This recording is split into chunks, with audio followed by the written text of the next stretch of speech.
takulandirani pano pa Shamiuna Narrates.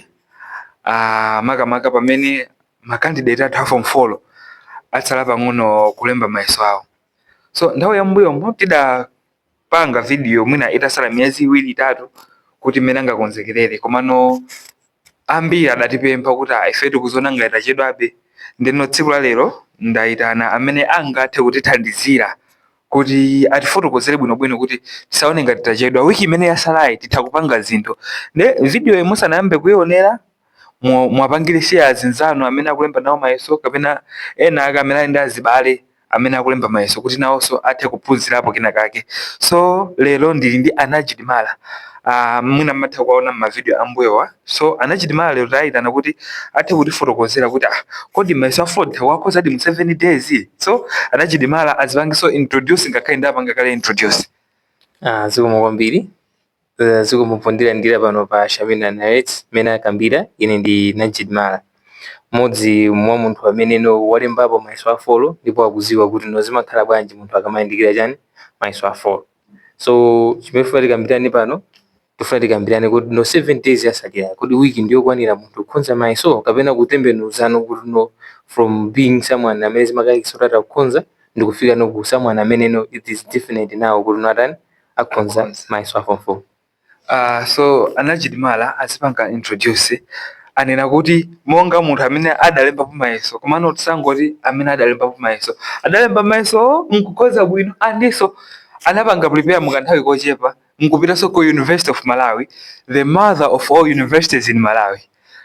Timadziwa kuti tikamalemba mayeso afolo ambiri, of course swinali yese komano ambiri loto lato limakhala kuti ndilembe mayeso afolo ndikoze bwino ndizapita ku college.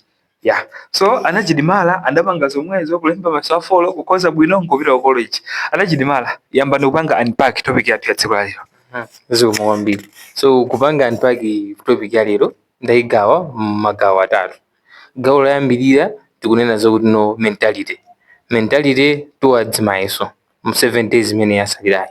Secondly tikukamba physical action zomwe munthu angachite no background mu 7 days imene. Komalizira tikukamba aftermath kuti zonse ziwatani wachita. Mentality inali yabwino, action watenga umawerenga umatani. Now what's the aftermath? Utani no poti zimene ziwatani wazichita. So ndiye amadeba amenepa pa mentality choyambirira ndikukhulupirira zoti wina aliyense kwa anthu amene timakhulupirira mwa Mulungu timayeneka kuti Mulungu abwere pasogolo. So mentality point yoyambirira pa mentality ndiyo kuti munthu akuyeneka adziwe kuti ndikuyeneka ndike effort ndilimbikire komano sopano ndipempheso Mulungu kuti anditani andisogolere. Chifukwa chokuti timakhala ndi zovuta zina, mavuto ena ndi ena, maliro amatha kuchitika mu 7 days zimene zotani zochitika, ndalama zimene zikuatulu kuvutira pakadali pano. So nsezi kuyeneka kuti Mulungu ndamene anditani andisogolere pambuyo pokuti ine ndayika effort. Yeah, God is in control. Timatero chizungu chake. So point number 2 pa mentality pomwepa ndikudziwa zokuti iweyo mmene wateremo sikuti sathiratu. Think positively. Ziganizire iwe zipase nthawi kuziganizira kuti okay ineyo ngakhale anthu ena angakupase pressure yotani komano think positively kuti nditakutani nditakukonza. Ndipereka chitsanzo zimatha kutheka kuti mayeso amoko sanaende bwino. Ndikudziwa tonse kuti mayeso amoko aja ndamene apanga set pace ya MANEB. Reflection. Neyo ndokumbukira ndili ku secondary apusena kana ndoza kuti ma points amene wapeza pamoko aja ndi 3 points kuonjezera kapena 3 points kuphatikizira. So kananje kake nkomwe kunapitiriza. So kuziwa zokuti mene ndapa pamoko ija yendera ine mwina utakuzona suli bwino kapena ena taona zoti ndili bwino. So we want to maintain that positivity kuti ngakhale malizatsa ina amoko achali chonchi ngati nakhoza bwino ntakupyolera pati pamene pacha. Ngati sinakhoze bwino ntakupanga turn around ndikupezeka ndakhonza bwino. So zonsezo nzotani ndizochitika ndithu. Point number 3 under mentality yukeneka ibwerezo kuti challenging, put yourself pina pake uzipange challenge weka kuti ngakhale ineyo somehow ndikuona ngati mwina nga subject ikundivuta koma I'll give myself a challenge kuti kamati 7 days imene matopic onse amene ndakhanda kuti akundivuta pamene pandatani ndakwanisa. So izi wazipanga mutu kuma action sunatenga. That's the first category. Pongonjezereti pokuti 7 days ambiri mwina mumakhala ni nthawi zanu zambiri komano timvetsesana apapa. It's better kuti ukhale kapolo 7 days imeneyi than kuti uzaipange regret nthawi imene kubwerayi. And 7 days ndi ma hours tingayiwerengeso ma hours sikuiwerengaso mmasiku.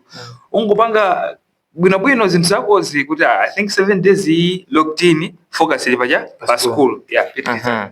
So takamba category yambirira. Category yachiwiri inonso pano timakamba za action, physical action, kugwira ntchito. Si apa panga set mentality wamika mulungu pasogolo, positivity wayozipaseka challenge cha next category physical action. Apa pa physical action timakhala ndi ma past paper ena kana mbapo maisofolo afolo mbuyo mu maka sida basi pena pake simuna gundi topic ina yake zonsezi chakoma kuti topic ndi examine apo zina so mafika point ina kuti ma practical ina simuna gundi kuma ku school kina kwa kana anapanga so no maziganiza so nela medicine apangire pangino pacha ino ni nthawi imene umasankha anza ku strategically physical action amene yanga kuthandize kuwerenga pa anthu ena ndosokoneza in terms of education. The 7 days imene kusankha anzako ukha amene ali interested ndi magoals aiwe amene so anawo so afuna kuchita bwino pamaso so afolo kuti nawo so akafike kuti ku university ukasankha amene ajawa so no ino sinthawi panga timetable yoti you studying timetable ino sinthawi imene this is the time imene umapanga tako zinthu zimene zimakhala clinical tikafika maiso uzwa bwanji kuti chimafunikira maiso poyangana ma past paper. So you go kuma past paper ukayangana kuti matopic amene amafusidwa frequently ndi awa. For those topics amene wapangire tutako sanga tumakhaso ma topics ena yake teachers emphasize on them padima tindaziphunzena amapanga emphasize ma topic ena amene ajanso tiye kapange tako. In terms of masamu aja ndi bwino kwambiri kumaweka in ma early hours ija wanguzuka mbanda kuje muja kugira ntchito kaba kumukaunga ukunika kugira ntchito kanga tusafuna kugira ntchito lendo umene ukapena siku limene go straight in 2 months. 2 months aja mudu wakoli jan fully fresh potengeraso ndi awa opezeka majani ma past paper kumaso amene simusapanga jan emphasize through that morning sazo kuti no ukhandi target yabwino. So target imene iyi uziwa zoti ndi kuponda apo pomwe pa physical action ukuyeneka udziwe kuti no paper ama past paper aja tikambe choncho ma past paper aja ndi anthunso amene amafunsa. So therefore ukuyeneka upange sharpen your handwriting. Find a time you know kuona mafunso na past paper kumaisera kwayankha in terms of writing upange improve handwriting chifukwa anthu aja fuka ineyo seen anthu aja pochonga maiso amakhali pa changu kwambiri sankhale busy ufuna kupanga kuona bwino yani handwriting yawo. Najid Malla okay it's mwina mwake nthameri nkalemba ife msombuyo timetable remember ma practicals but now it's different asalemba ma theory aja then ma practicals then kusabwa ma subject ena akaja mesa phuzilwa komone kuma ajina udwe kichanchani. Yeah, so looking into that perspective what do you think is the best thing to do kuti mwina mwake avange adapt kamene kaka? Okay, timetable yoyambi yanyuwani akuyambira chani akuyambira ma theory akuyambira ma theory that is. Yeah. So it means kuti no kwa munthu kuti apange tako izizi ma practical asakhale nawo busy kuagwira pakadali pano for zinsokonezera schedule yake njoti apange tako ma theory amene ali kumayambiriro. So these 7 days si 7 days yoti ukhale kalikiliki ni ma practical 7 days yoti nopange chani ma theory kwambiri maka so ndi pase chizungu china tingoichura kuti last minute saichiro so 7 amari team last minute team last minute akweneka asalimbana ndi zinthu zimene zili kumapeni tipangika zapompa yapa first things first tako zinthu zimene zayandikirasi theory first nayoni kuwerenga kulowa ma past paper onse amene akufunikirawo pa physical action pamwe paso pa kufunikira no in terms of discipline.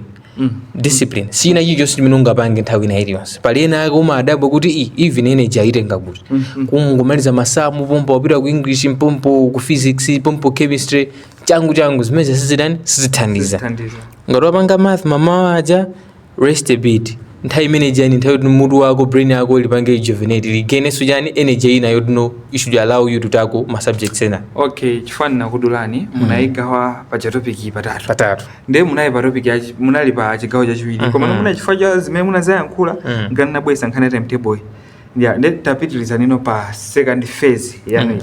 So pa physical action pompa chana kamba zoti kusankha nzako strategically. Yep. 2 nazakamba zoti no sintayopanga chani sintayopanga timetable. 3 nazana zoti yutako first things ya first popanga address issue ajani ya timetable imene isintira ulendo uno. So on the first things first pomwepo tikambezo kuti no palma subject ina yake kuti no we find them challenging even though timakhonza komabe somehow timapeza kuti no they are challenging. In fact amafuna nthawi yaife yambiri kuposera majani subject ena. For example ine it was social imene mafuna nthawi yochepa kumaoneka bwa geography mafuna nthawi yajani yambiri. So to someone like I mean as scenario yake dichonchi I advise you kuti no ma subject amene amakuvuta acha azapanga notako nthawi imene umazimva zoti uli fresh. Andiso ndi chimemwe mafana ndonjezere chabe kuti mwachikamba.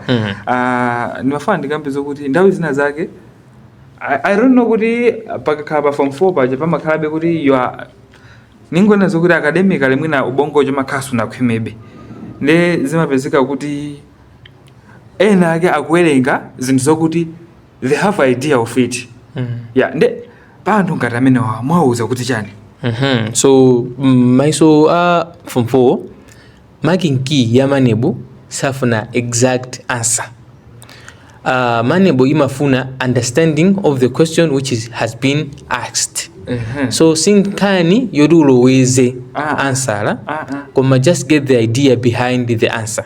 Ncholinga choto kakwanisa kuyankha funso liji in your own wording kusayuza maweda amene ali mjani mbuku kumana addressing the same answer. So kwa anthu amene wawa amene amakhala busy chinthu chota ndi idea at least nkomango chionera chomwecho mango chiwerenga ndikukuze kuti mukutayisa chani mukutayisa nthawi yani 7 days ndio chipa. As long as you have the idea that's fine. Ozimakhaza tani zakwanira effort yanu nthawi yanu pitisani kuma subject ina amene amakutanine amakuvutani.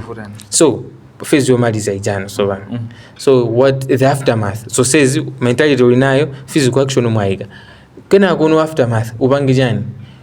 Advising you guys to be intact ndi awo amene nomapita nawo ku school itiyo imodzi chisanzo iwo ndo azonina wina ndo azonina mukulembera maiso kumalo kutani kosiyana.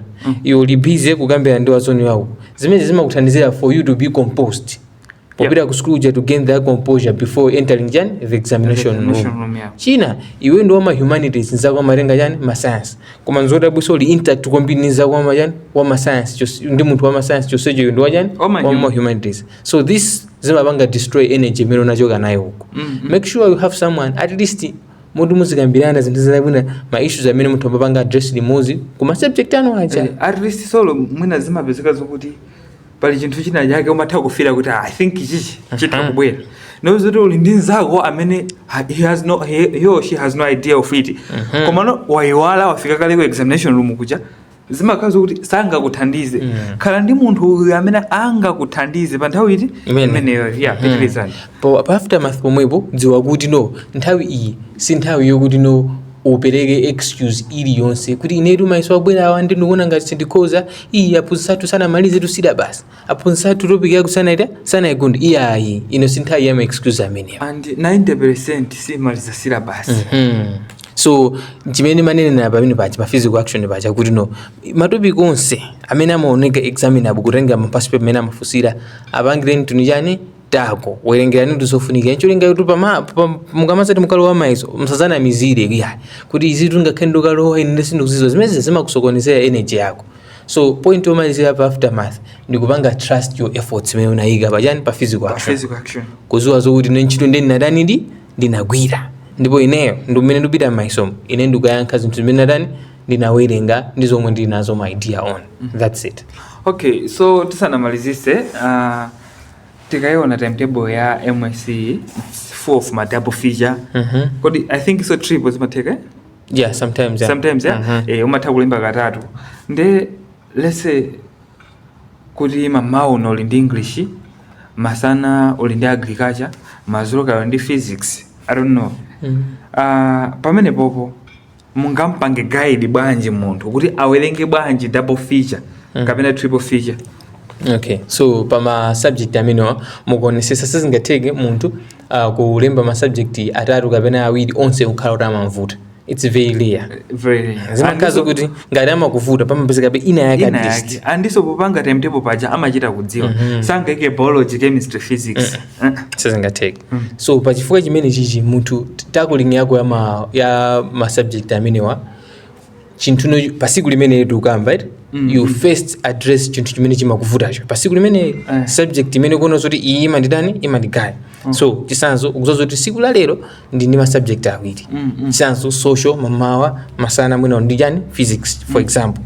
So wazuka mamawa uja ine at least social imandipwekera komando kangamba za physics ikundigaya. Okay, first thing wazuka mamawa takujani physics. Ngakhale physics ulemba masana wa siku lili ndimene udira nayo ulowa mapasi paper matopic onse wawerenga next uyimikira zimene you go to social ichi kukagwirano apo ndi apo mazo ma final touches kuti no ndikalowe ndili bwino andiso munaso ningapanga advice kuti pali zinthu zina zake zoti unazowerenga nazivesa zimangofunika kuti mapeja amene ajawa uzingoona basi ngati muna amati chaona maso mtima sura zimatheka ndithu komano nkhani ya double feature ndimeneyo kuti mamawa mukadzuka werengani chimene chili chovuta pamene muli fresh and musate kuti kodi mamando kayamba ndi chani kodi after bible tikakhani nthawi yayitali bwanji kodi after bible you have to practice zinthu zija muziziona bwino so ndiathokoze a Najid Malla pokhala nafe lero pa Shamiuna Narrates.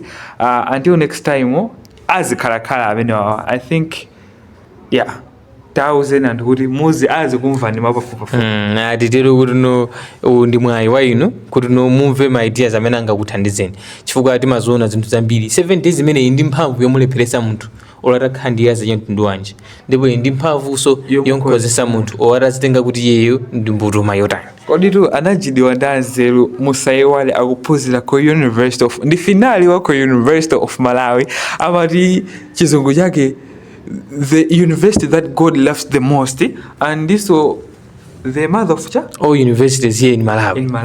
University ya Mbili. Ziko mkwambili takunya dilani.